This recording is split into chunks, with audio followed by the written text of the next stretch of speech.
Mei Mei, ya está el desayuno. Ya voy. It's gonna be me. Especially since Inside Out. In Pixar, you have been doing a lot of movies about growing up, a lot of coming-of-age movies. So, why do you think that this is happening, especially in the last few years? Yeah, I think, at least at Pixar, every movie is very director-driven. And so I think it's almost like just a coincidence. All the new directors, myself included, we kind of want to explore probably one of the most awkward and cringy times of our lives, which is like, that time period where we were all growing up. And as artists too, like you kind of work through stuff as you're making, art, as you're making films. And I think for a lot of us, it's almost like therapy. Yeah, I wanted to ask you about that because, I have a lot of ideas about what gives to this genre, but what was your personal purpose when you were writing it? My personal inspiration? Yeah. It was just to like give a movie to that 13-year-old me who was going through all of those changes in her life, and to let her know that like, okay, yes, like you're getting bigger and hairier and your emotions are all over the place, but you will be okay. Yeah, so that was very personal, I guess. Yeah, exactly.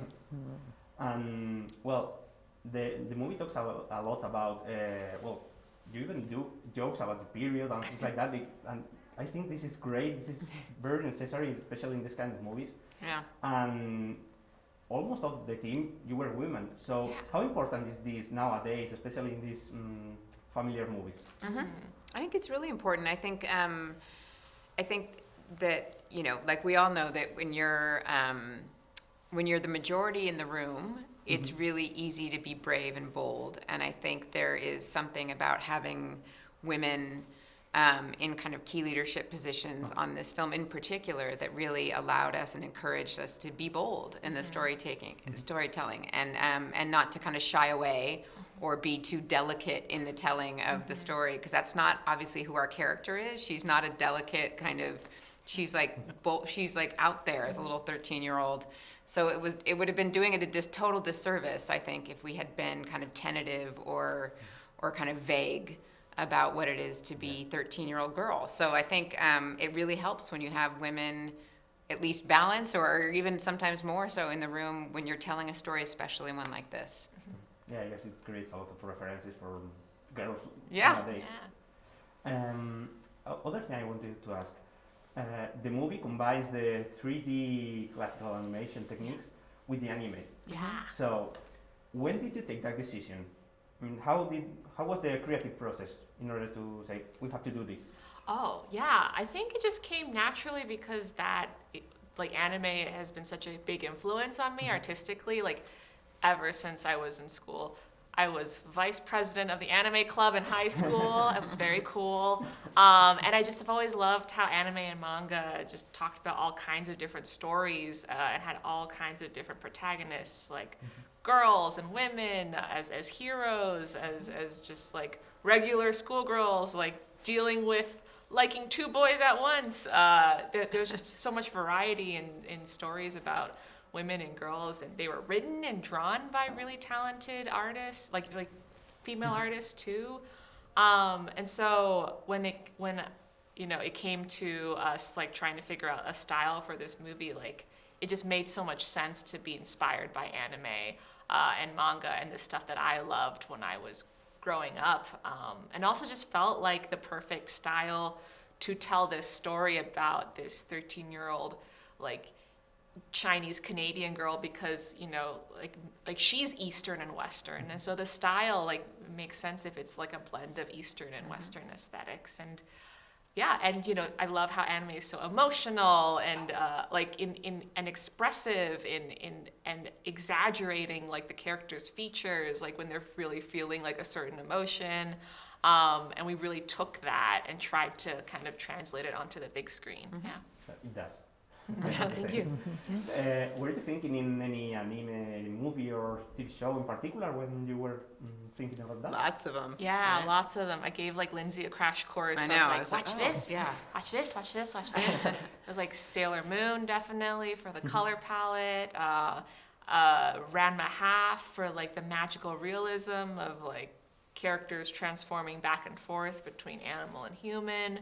But we were also looking at a lot of live action movies for like stylized references. Edgar Wright and his movie Scott Pilgrim vs. the World was a big influence because he was really able to successfully translate that manga comic style into live action. You really feel the camera and Yeah. it was like very active, and I think that was always your intention too, is that Yeah. every department should kind of really think about the style and kind of hold hands so that it didn't feel like just one of the, like it's just, oh, it's just stylized animation, but everything else is very traditional kind of Pixar. Yeah. But Oh, it was I like- also watched Almodovar's film. Right.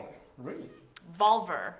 Volver, yeah, Volver, yeah. Because it was about mothers and daughters, and I was really inspired by that. And it has a really crazy story in there too, but they put a lot of realism and interesting relationships between like the mother and the daughter and yeah, that was such a kooky movie. I watched it for reference. I was like, whoa, you can do that with like a cast of women? That's amazing. Oh, that's so cool.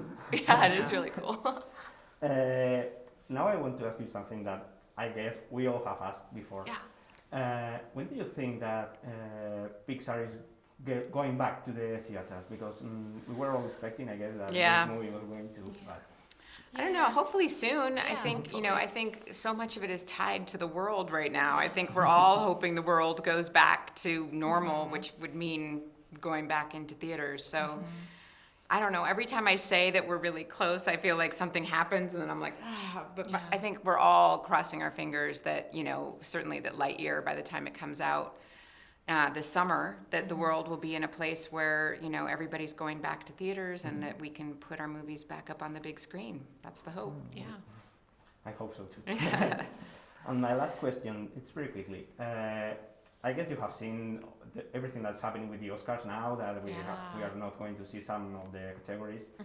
What's your personal opinion? Because you don't have won in one of these categories.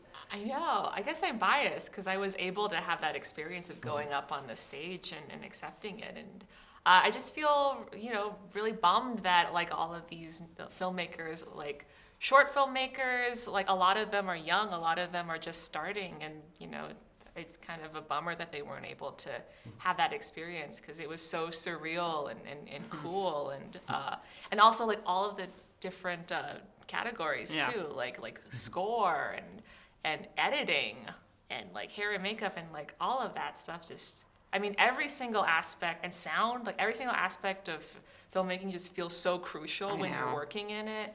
That You want to see it all be recognized. Yeah, you want to see it all be recognized. So. I think that that's thrown down the gauntlet. Like the deal now is that like those categories have to have like the best acceptance speeches. Yeah. And then to the point where like the audiences are like, dude, I want to put the whole show on that. I'm like, I just think it's a challenge. Now I think we should take the next 2 years and everybody in those categories should be like, I'm going to bring it in my acceptance They should all speech. wear like crazy outfits. like totally be like, all right, I'm not going to be on camera. We'll make you live. regret it. Yeah. I don't know. Well, I think that's all. So thank you very much for everything and good luck with the movie. Because, Thank you. Toda mi vida he sido Mei Mei la perfecta. Pero a lo mejor me gusta mi nuevo yo. It's gonna be May.